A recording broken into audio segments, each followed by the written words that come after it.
بسم اللہ الرحمن الرحیم۔ کتاب التوحید میں پہلے ہم نے آیتیں پڑھی ہے اور پھر اس کے بعد دو حدیثیں ہو گئی کہ ابن مسعود رضی اللہ عنہ نے فرمایا کہ جو نبی صلی اللہ علیہ وسلم کی وصیت دیکھنا چاہے جس پر مہر لگی ہوئی ہے تو اللہ تعالیٰ کے اس قول کو پڑھ لے، یعنی قل تعالوا اتل ما حرم ربکم علیکم، یہاں سے لے کر وَأَنَّ هَذَا صِرَاطِ مُسْتَقِيمًا، یہ پوری آیت۔ پھر اس کے بعد معاذ رضی اللہ عنہ کی وہ حدیث ذکر کی گئی جس میں اللہ تعالیٰ کا بندوں پر حق اور بندوں کا اللہ تعالیٰ پر حق، اس کا ذکر کیا گیا۔ اب یہ جو آیتیں اور احادیث بیان ہوئی اس میں کون کون سے مسائل ہیں، فوائد اور حکمتیں ہیں، اس میں سے کچھ یہاں پہ ذکر کر رہے ہیں۔ فیہ مسائل، اس میں جو مسائل ہے، الاولا، سب سے پہلی بات، اچھا 17 انہوں نے ذکر کیے یہاں پہ، پھر اس میں کچھ ایسے بھی ہے کہ اس کے اندر اور بہت سی حکمتیں بیان ہوئی ہیں، وہ آپ سب اس کی طرف پوری توجہ دے تو سمجھ میں آ جائے گا۔ الاولا، پہلی بات، پہلا مسئلہ، الحکمت فی خلق الجن والانس،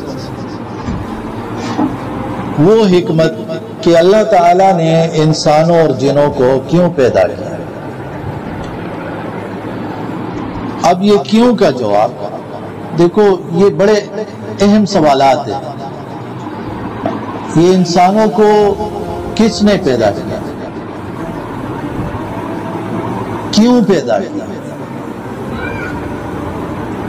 تو کس نے پیدا کیا؟ اللہ تبارک و تعالیٰ فرماتے ہیں میں نے پیدا کیا۔ صحیح، جنوں کو بھی اللہ نے پیدا کیا، انسانوں کو بھی اللہ نے پیدا کی، ساری مخلوقات کو اللہ تعالیٰ نے پیدا کیا، زمین اور آسمان کو۔ لیکن سوال یہ ہے کہ وائے، کیوں پیدا کیا، مقصد کیا، پرپس کیا ہے؟ وہ ہے اللہ کی عبادت۔ کیا ہے؟ اللہ کی عبادت۔ وَمَا خَلَقْتُ الْجِنَّ وَالْإِنسَ إِلَّا لِيَعْبُدُونِ۔ تو یہ معلوم ہو گئی بات، ہم جو زندہ ہیں ہمارا ایک مقصد ہے، وہ مقصد ہمیں یاد رکھنا چاہیے۔ اللہ نے ہمیں پیدا کس لیے کیا؟ کہ ہم وہ کام کریں جس سے اللہ خوش ہو، جس سے اللہ تعالیٰ راضی ہو۔ اپنی زندگیوں پر نظر دوڑائیں۔ الثانیۃ ان العبادۃ ہی التوحید لأن الخصومۃ فیہ، یہ جو کہا گیا ہے کہ انسانوں اور جنوں کو عبادت کے لیے پیدا کیا گیا ہے، تو عبادت سے مراد توحید ہے۔ عبادت سے مراد کیا ہے؟ توحید ہے، ورنہ صرف عبادت تو مشرکین بھی کرتے تھے۔ اصل جو خصومت، لڑائی جھگڑا تھا پیغمبروں کے ساتھ، انبیاء اور رسولوں کے ساتھ، قوموں کا جو لڑائی اور جھگڑا تھا، وہ کس بات پہ تھا؟ اس بات پہ کہ وہ کہتے تھے کہ تم ہمیں صرف ایک اللہ کی عبادت کا کیوں کہہ رہے ہو؟ اجعل الآلہۃ الہا واحدا ان ھذا لشیء عجاب قالوا اجئتنا لنعبد اللہ وحدہ ونذر ما كان يعبد آباؤنا۔ تو مسئلہ اس میں تھا، وَإِذَا ذَكَرْتَ رَبَّكَ فِي الْقُرْآنِ وَحْدَهُ۔ بات سمجھ میں آ گئی؟ وَاللَّهُ عَلَى أَدْبَارِهِمْ نُفُورًا وَإِذَا ذُكِرَ اللَّهُ وَحْدَهُ اشْمَأَزَّتْ قُلُوبُ الَّذِينَ لَا يُؤْمِنُونَ بِالْآخِرَةِ إِنَّهُمْ إِذَا قِيلَ لَهُمْ لَا إِلَهَ إِلَّا اللَّهُ يَسْتَكْبِرُونَ۔ تو اصل مسئلہ جس میں لڑائی جھگڑا تھا قوموں کا، وہ توحید میں، ورنہ صرف عبادت ہے تو وہ کرتے تھے، اللہ کی بھی کرتے تھے، بتوں کو بھی کرتے تھے۔ ان کا جو نام تھا مشرک، تو وہ مشرک نام بھی ان کو اس وجہ سے کہا گیا ہے کہ وہ اللہ کے ساتھ کسی اور کو شریک ٹھہرا رہے تھے، مطلب عبادت اللہ کی کرتے تھے لیکن غیر اللہ کی بھی کرتے تھے. جعل مع اللہ الہ آخر، انہوں نے اور الہ بنا دیا.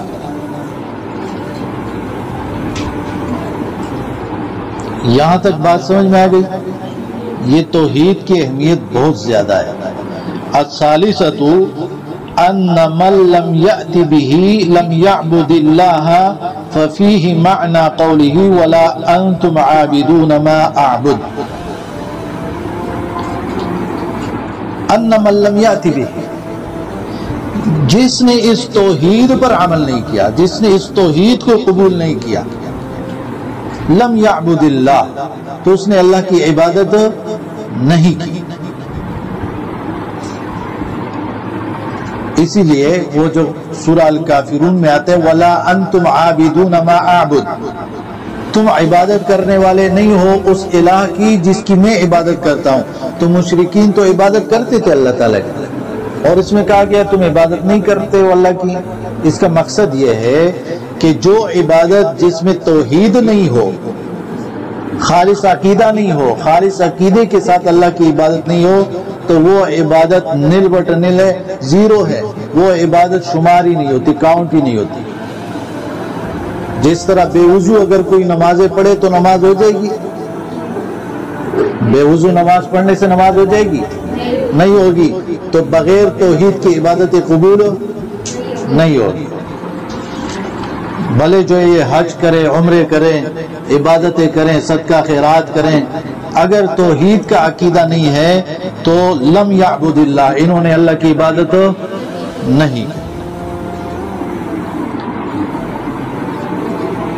الرابعۃ، چوتھا مسئلہ، الحکمۃ فی ارسال الرسول. پہلے حکمت بیان کی گئی کہ انسانوں اور جنوں کو کیوں پیدا کیا گیا. پھر وہ جو آیت تھی وَلَقَدْ بَعَثْنَا فِي كُلِّ أُمَّةٍ رَسُولًا أَنِ اعْبُدُوا اللَّهَ وَاجْتَنِبُوا الطَّاغُوتَ، تو اس میں اس بات کی حکمت بیان کی گئی کہ اللہ تعالیٰ نے رسول کیوں بھیجے. رسول کیوں بھیجے؟ دیکھو بڑی اہم باتیں ہیں، اور اگر اس کو آپ توجہ سے سنیں تو عقیدہ ایسے مضبوط ہو جائے گا اور سکون ملے گا.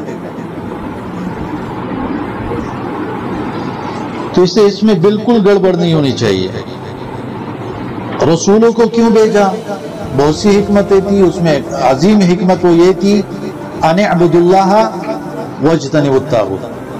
وہ لوگوں کو کہتے تھے اللہ کی عبادت کرو خالص، طاغوت سے بچو. طاغوت کیا ہے اس کی وضاحت آگے آ رہی ہے.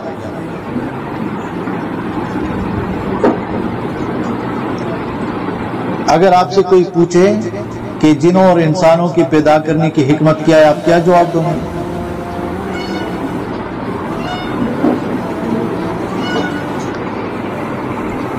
کس لیے پیدا کیا؟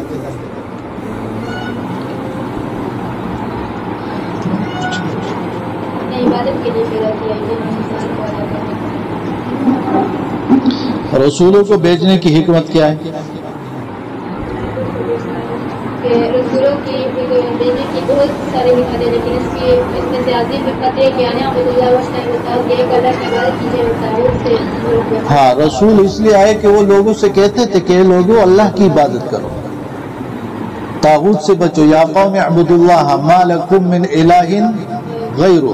سورہ ہود میں کتنے پیغمبروں کا یہ ذکر ہوا ہے. فاتقوا اللہ واطیعون. سورہ شعراء میں کتنے پیغمبروں کی بات ذکر ہوئی ہے. الخامسۃ، پانچویں بات، پانچواں مسئلہ، ان الرسالۃ عمت کل امت. رسالت عام ہے ہر امت کے لیے، یعنی لکل قوم ہاد، لکل قوم ہاد. تو یہ جو آیت ہوئی وَلَقَدْ بَعَثْنَا فِي كُلِّ أُمَّةٍ، فی کل امت، تو ہر امت میں ما من امت الا خلا فیہا نذیر، امتوں میں نذیر گزرا، امتوں میں ہر امت میں اللہ نے رسول بھیجے ہیں. اب قیامت تک کے لیے جتنے بھی لوگ ہیں ان کے لیے کون رسول ہے؟ نبی علیہ السلام. کون رسول ہے؟ محمد رسول اللہ صلی اللہ علیہ وسلم.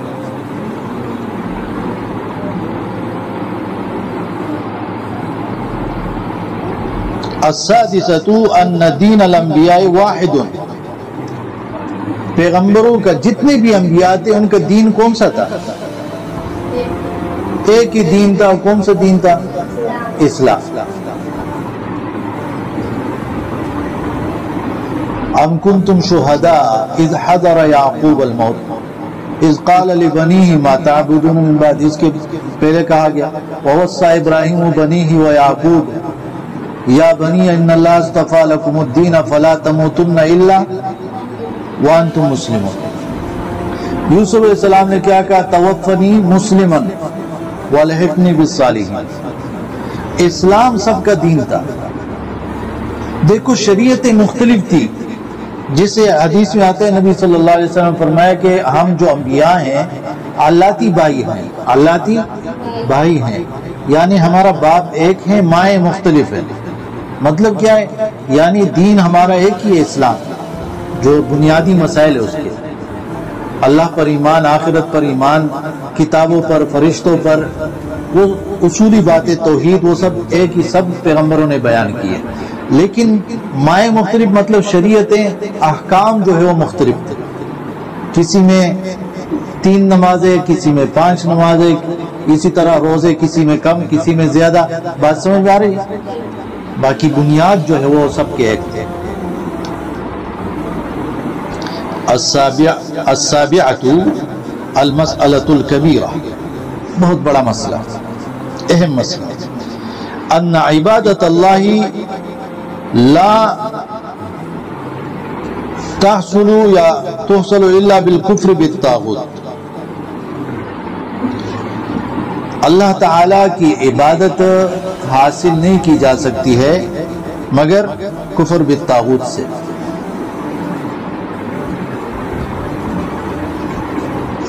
یعنی جس طرح کہا گیا لا اکراہ فی الدین قد تبین الرشد من الغی فمن یکفر بالطاغوت ویؤمن باللہ.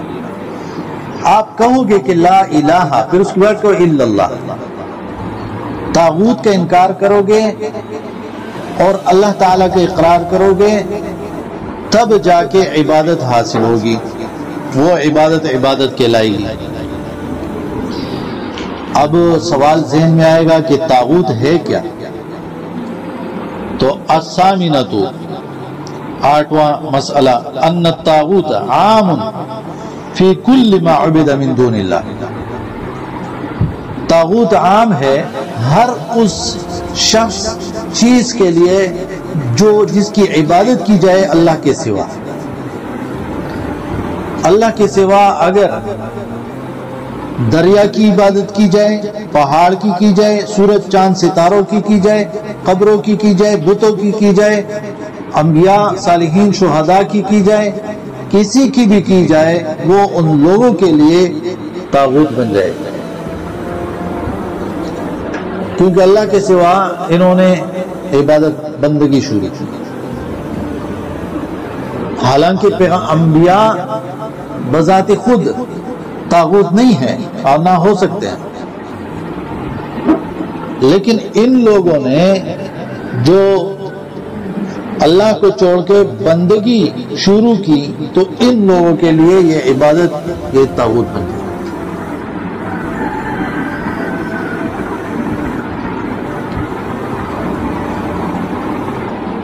تو اللہ کو چھوڑ کر کسی کی بھی عبادت آپ نہیں کر سکتے. کل ما عبد من دون اللہ، آسان تعریف یاد رکھو، جس چیز کی بھی عبادت کی جائے اللہ کو چھوڑ کے وہ طاغوت ہے، اور طاغوت سے آپ نے بچنا ہے. طاغوت پر ایمان نہیں لاؤ گے، طاغوت کا اقرار نہیں کرو گے، طاغوت کے طور طریقوں سے بچو گے، ان لوگوں سے بھی بچنے کی کوشش کرو گے. التاسعۃ عظم شأن ثلاث الآیات المحکمات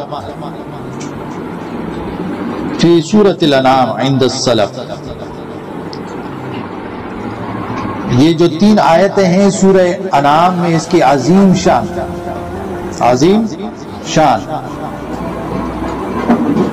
یہ محکم آیتیں ہیں۔ وَفِيهَا عَشْرُ مسائل، اس میں 10 مسئلے ہیں۔ 10 مسئلے کیا کیا ہے؟ جیسے اللہ کی توحید کا کہا گیا، اس میں یہ کہا گیا کہ شرک نہ کریں، والدین کے ساتھ احسان کریں، چھپے اور ظاہر گناہوں سے بچیں، اولاد کو قتل نہ کریں، ناپ تول میں کمی نہ کریں، انصاف کی بات کریں اور سیدھے راستے پر چلے۔ اس طرح کی باتیں وہ اس میں 10 مسائل ان آیتوں میں ذکر ہوئے ہیں۔ والعاشرۃ، یہ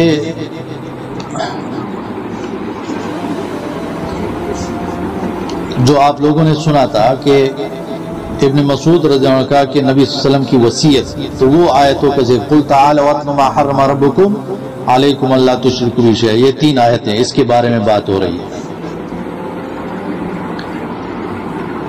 اب بات ہو رہی ہے اچھا اولاها النہی عن الشرک، اس میں سب سے پہلی بات کیا تھی؟ قل تعالوا واتلوا ما حرم ربکم علیکم، سب سے پہلی بات کیا تھی؟ النہی عن الشرک، شرک سے منع کیا گیا، اللہ تشرکوا بہ شیئا۔ پھر اس کے بعد والعاشرۃ، 10واں مسئلہ، الآیات المحکمات فی سورۃ الاسراء، محکم آیتیں سورہ اسراء میں۔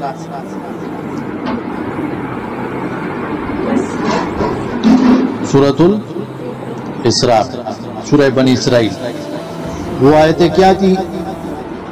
وَقَضَىٰ رَبُّكَ أَلَّا تَعْبُدُوا إِلَّا إِيَّاهُ وَبِالْوَالِدَيْنِ إِحْسَانًا إِمَّا يَبْلُغَنَّ عِندَكَ الْكِبَرَ أَحَدُهُمَا أَوْ كِلَاهُمَا فَلَا تَقُل لَّهُمَا أُفٍّ وَلَا تَنْهَرْهُمَا وَقُل لَّهُمَا قَوْلًا كَرِيمًا۔ وہ جو آیتیں وہاں سے شروع ہوئی ہے، اس کے بارے میں کہتے ہیں کہ اس میں 18 مسئلے ہیں۔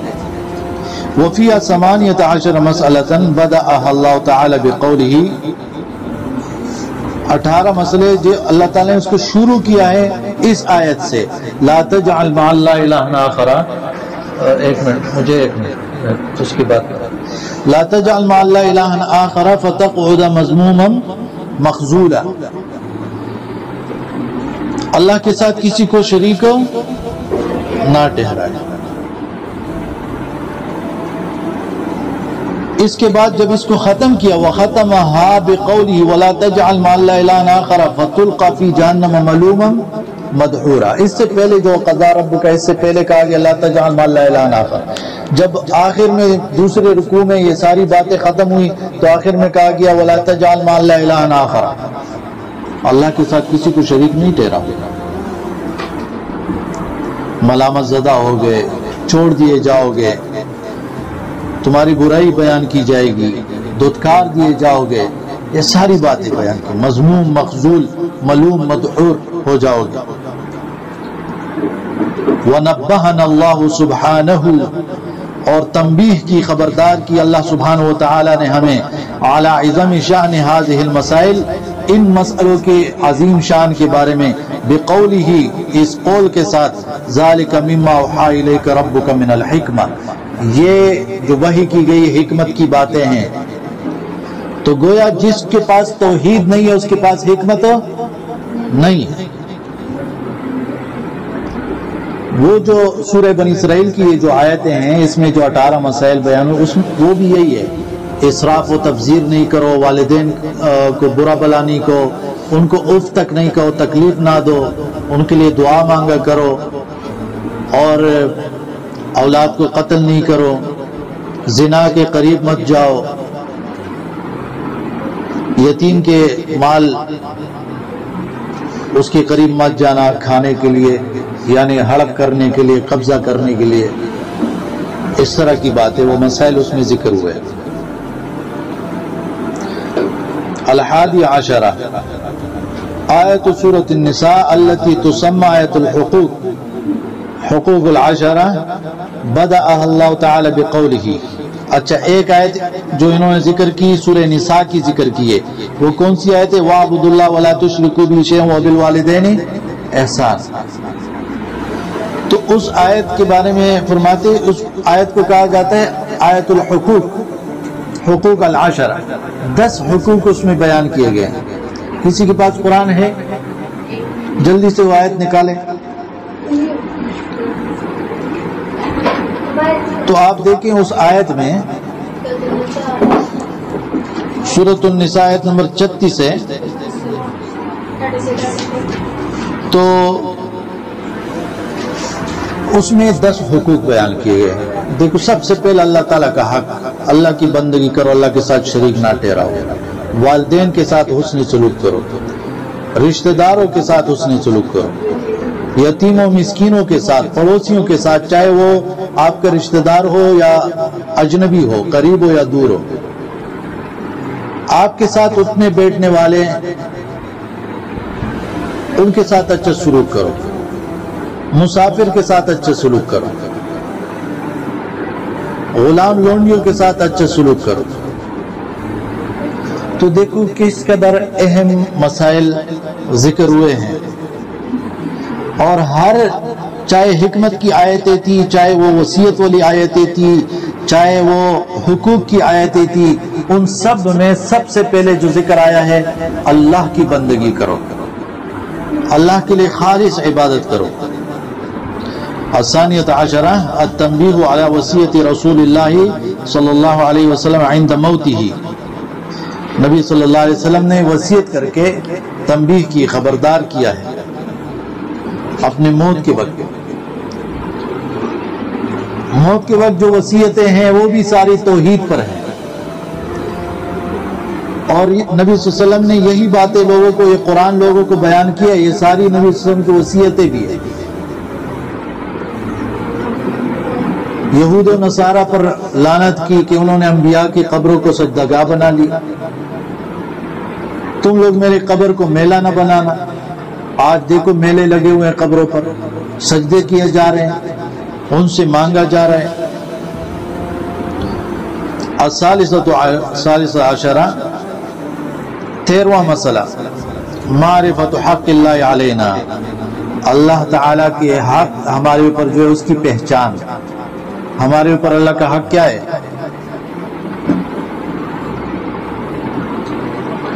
ہمارے اوپر اللہ کا حق کیا ہے؟ پچھلے صفحے میں کیا بیان ہوا تھا؟ جواب دیا کرے ورنہ میں سزا دوں گا۔ تو اللہ کا حق بندوں پر یہ ہے کہ یہ بندے صرف اور صرف اللہ کی عبادت کریں گے، اللہ کے ساتھ کسی کو شریک نہیں ٹھہرائیں گے۔ الرابع عشرہ معرفت حق العباد علیہ اذا ادوا حقہ، پہچاننا بندوں کا حق اللہ پر جب یہ بندے اللہ کا حق ادا کریں گے، جب یہ بندے اللہ کا حق ادا کریں گے، یعنی یہ صرف اللہ کی عبادت کریں گے، اللہ کے ساتھ کسی کو شریک نہیں ٹھہرائیں گے، تو پھر ان کا اللہ پر حق بنتا ہے، یعنی اللہ تعالیٰ نے اپنے فضل سے یہ لازم کیا اپنے اوپر کہ اللہ تعالیٰ پھر ان لوگوں کو عذاب نہیں دے گا،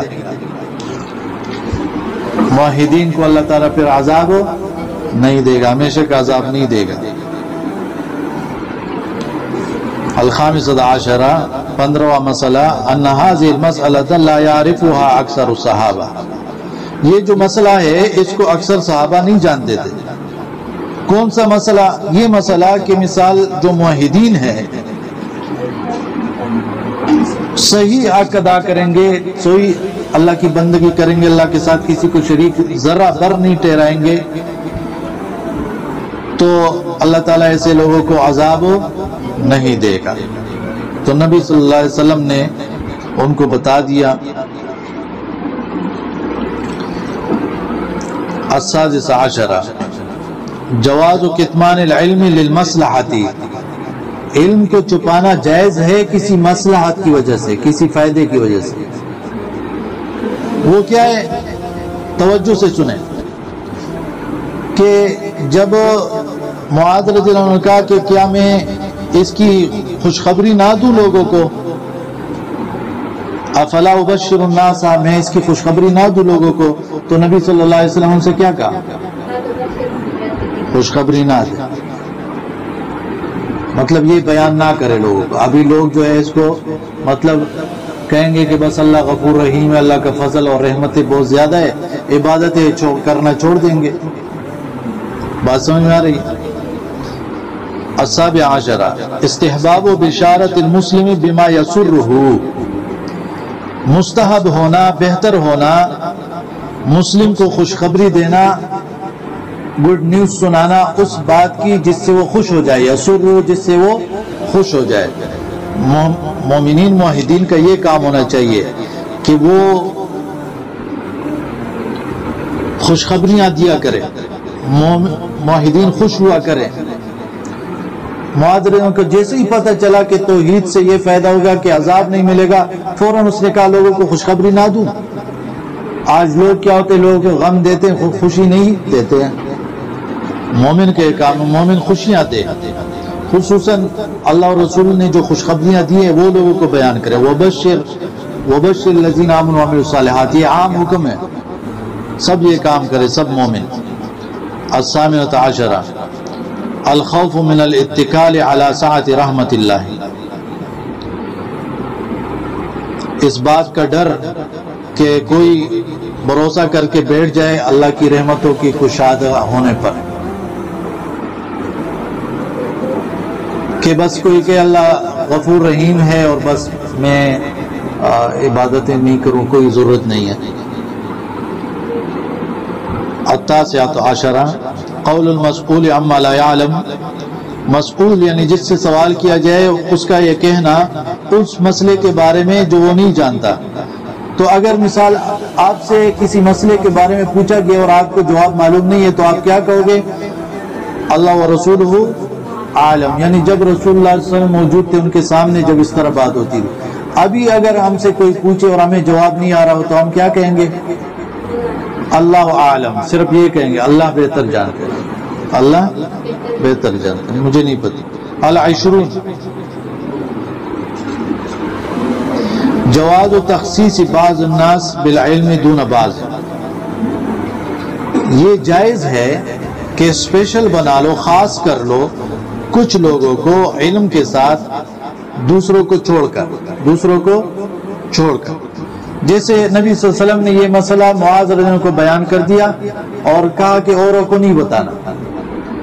تو اسی طرح آپ طلباء کی صلاحیتوں کو دیکھو گے کہ کون کس علم کا متحمل ہو سکتا ہے، یہ اس علم کا حق ادا کرے گا، اس بات کا حق ادا کرے گا، اس کو سمجھ پائے گا، تو اس کے مطابق جو ہے آپ ان کو بتا دیتے ہو، دوسروں کو نہیں بتاتے۔ الحادی والعشرون 21واں مسئلہ تواضع لرکوب الحمار مع الارداف علیہ، نبی صلی اللہ علیہ وسلم کی تواضع دیکھو کہ سواری کر رہے ہیں الحمار، گدھے پر، کس پر؟ گدھے پر، مع الارداف علیہ، اور گدھے پر اس کے پیچھے ایک اور بندہ بھی بیٹھا ہوا تھا۔ کون بیٹھا تھا؟ معاذ رضی اللہ عنہ۔ تو دوسری سواریاں بھی تھی نا، گھوڑے پر سوار ہو جاتے، اونٹ پر سوار ہو جاتے، لیکن نبی صلی اللہ علیہ وسلم نے گدھے پر سواری کی کیونکہ تواضع تھا ان کے اندر۔ انبیاء متواضع لوگ تھے، تواضع کرنے والے تھے۔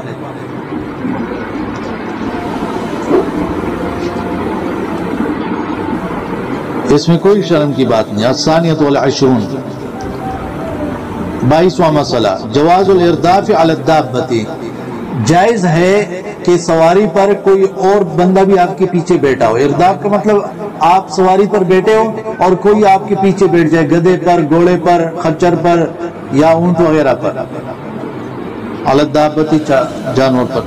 الثالثۃ والعشرون 23واں مسئلہ فضیلت معاذ بن جبل، معاذ بن جبل رضی اللہ عنہ کی فضیلت کہ نبی صلی اللہ علیہ وسلم نے اس کو اپنے ساتھ بٹھایا ہے، اس کو یہ مسئلے بیان کیے۔